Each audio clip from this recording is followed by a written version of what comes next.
with Street Swing Bridge, crossing the Tay Canal, located in Perth, Ontario, Canada. Now look at this swing bridge.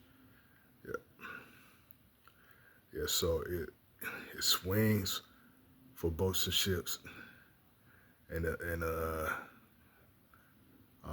swings back for highway traffic. Now it was built by Robert Waddell Bridge and Engine Works, right? So and uh,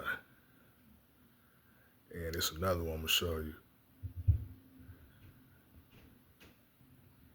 Couldn't find the other picture though, but this is perfect example of a swing bridge. This is a rim bearing swing type bridge too. So um,